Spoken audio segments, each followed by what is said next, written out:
You're tuned into Collateral Damage, the military families FAP and IDC leave behind. Voices have been altered, because in this system, honesty has a price. Let's jump into Episode 3, The Hidden War. How the military abandons abuse survivors. All right, welcome back everybody to The Deep Dive. You know we love to unpack complicated systems, and today we've got one that hits close to home for a lot of you, especially if you're connected to the U.S. military in any way. Yeah, definitely close to home for a lot of folks. We're talking about the Family Advocacy Program. Or FAP. FAP. Yeah. We've got a really interesting mix of perspectives to dive into today. Absolutely. You know, we've got firsthand accounts straight from the source. Yeah. Reddit threads like Rare Force and Army. Yeah. And then, to give us kind of that bigger picture view, right, we've also got some insights from a military law firm. Right. So, you know, kind of getting that legal angle as well. Yeah, I think it's really going to help us understand how this whole thing works, or maybe doesn't work the way it should. Yeah, exactly. Yeah. So before we get too far into it, let's just lay the groundwork here. What exactly is FAP supposed to be doing? You know, what's its purpose? Okay, yeah, good place to start. So, one commenter, Paracom, summed it up pretty well, I think. They said that FAP is supposed to be about education, treatment, and trying to make military families stronger, you know, by addressing issues like domestic violence or child abuse. So basically making sure that families within the military are safe and supported. Yeah, on paper, it definitely sounds like a program with the right intentions. Absolutely. But, you know, once you start digging into how it actually works, especially through these, like, specific processes they have in place, that's when things start to get a little more complicated. Right. And one of those processes, one that kept coming up in the Air Force discussions, was the Family Advocacy Case Review Board, the CRB. Can you break that down for us a bit? What is this board all about? Yeah, so basically the CRB, they're the ones who look at an incident, right? They gather information, and then they have to make this decision about whether the incident meets criteria. And meets criteria, it's based on Air Force instruction, AFI. Okay. And essentially it means there's a 51% chance or greater that whatever happened. 51% or greater. Yeah. That seems, I don't know, kind of a low bar, doesn't it? It definitely raises some eyebrows, especially when you think about, you know, the serious nature of these allegations. Right. But that's where we get into the really important part, which another commenter, Elliptic Clerker, pointed out. And this is that these CRB findings, they're not actually legal judgments. It's all administrative. Oh, okay. So this board isn't like a court of law or anything. No, not at all. They're operating under FAP's own internal guidelines. So you could have a situation where, you know, an incident meets criteria according to the CRB, but if it went to an actual court, it might not hold up. So it's like two separate worlds almost. You got the FAP world with its own rules, and then you got the legal system. Exactly. And that distinction is key here. Absolutely. And I think that disconnect might be contributing to some of the anxieties we're seeing from service members. Like we saw this one post from Raul Nori, who's going through FAP, and, you know, even though he was told that a meets criteria finding wouldn't automatically tank his career, you could just sense the worry in his words. Oh, absolutely. The uncertainty of it all, you know. Right. It's like this cloud hanging over you, even if they say it's not supposed to affect you. Totally. And that brings us to another important piece of the puzzle, which is the Incident Determination Committee, or IDC. Okay, the IDC. How does that fit into all of this? Right. So while the CRB focuses on that initial determination, you know, the administrative side, the IDC steps in when things get more formal. Formal how? Well, the King military law document, they laid it out pretty clearly, and a lot of folks in the Army thread echoed this. Basically, the IDC has the power to make decisions that directly impact your career, like huge impact. They can suspend security clearances, delay promotions, even initiate separation from the military. Whoa, okay, so we're not talking about just a slap on the wrist here. Not at all. So hold on, let me get this straight. We've got the CRB making a determination based on a 51% chance, and then that information goes to the IDC, who can then potentially end your entire military career. That's the gist of it, yeah. I mean, I can see why some of the comments we saw, especially on Army, were using terms like kangaroo court, like with the help off UG and Shithouser said. Yeah, strong words, but it reflects the intense feelings a lot of service members have towards this whole process. Right. It's like, are you really getting a fair shake here? Yeah. And then when you start looking at some of the specific situations people shared, those concerns just get amplified even more. Oh, absolutely. I mean, we saw that case that the osteoporosis mentioned, the soldier who's deployed in Syria. He gets accused of abusing his son back home in January. But the kicker is, he'd been deployed since November. So literally impossible for him to have done it. Right. But the accusation is still made, the investigation is still launched. And then you've got Karmakarna's situation, where this guy gets labeled as financially abusing his ex-wife because he made sure she had money for food while he was deployed. For food. Yeah, specifically for food. So he's trying to be responsible, make sure his family's taken care of, and that gets turned against him.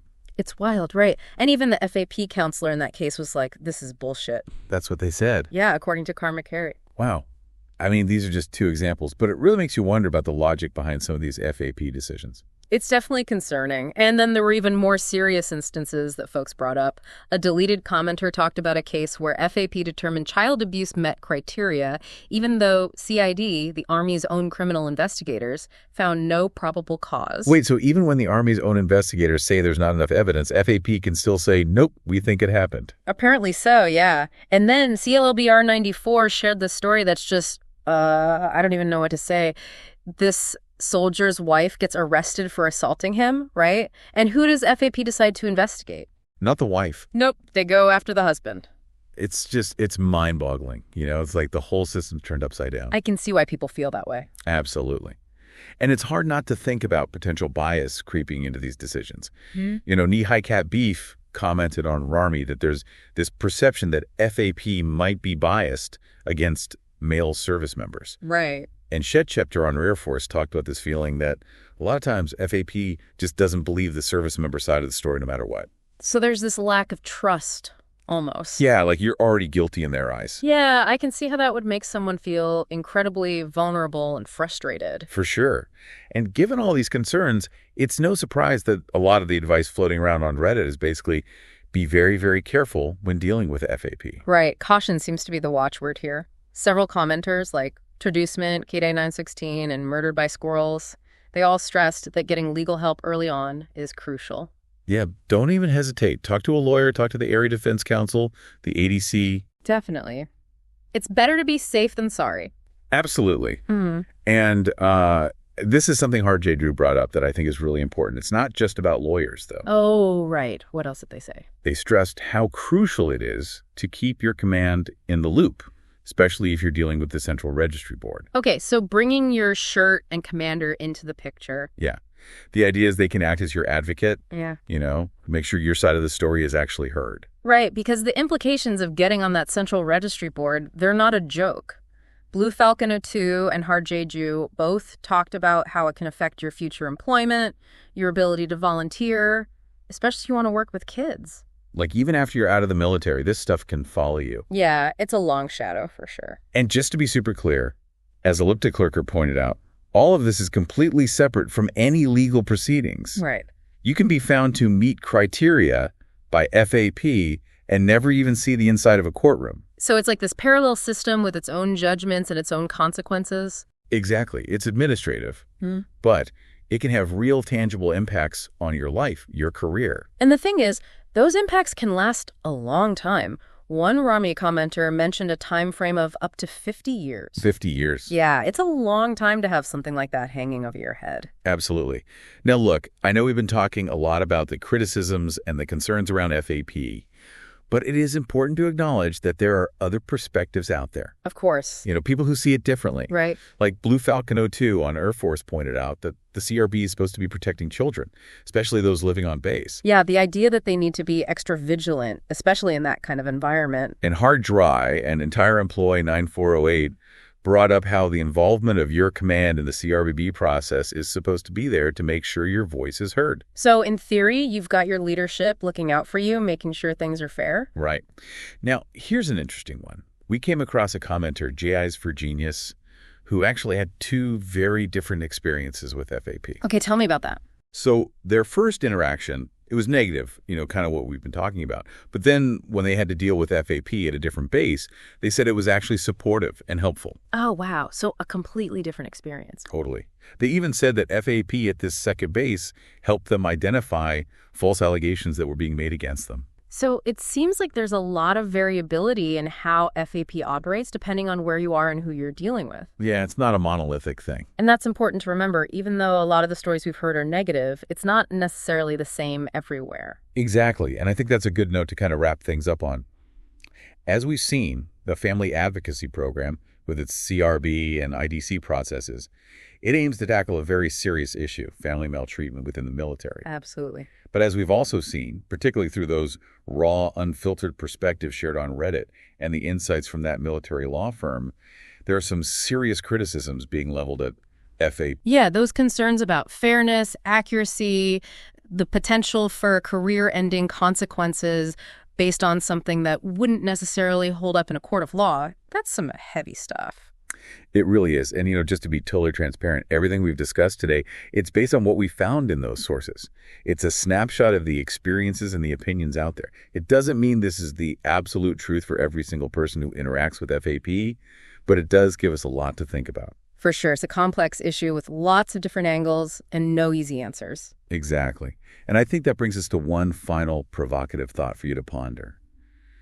Given how much power FAP has, how much these administrative findings can impact someone's life, their career, what does it mean that this system operates on a different standard of proof than our legal system? Is that fair? Is that the right balance between protecting families and ensuring due process for the men and women serving our country? That's a really tough question, and it's one that we all need to grapple with because at the end of the day, the stakes are incredibly high for everyone involved. And finding that balance, between protecting the vulnerable and making sure everyone gets a fair shake, that's something we need to constantly strive for. Absolutely. Well said. Thanks for joining me on this deep dive today.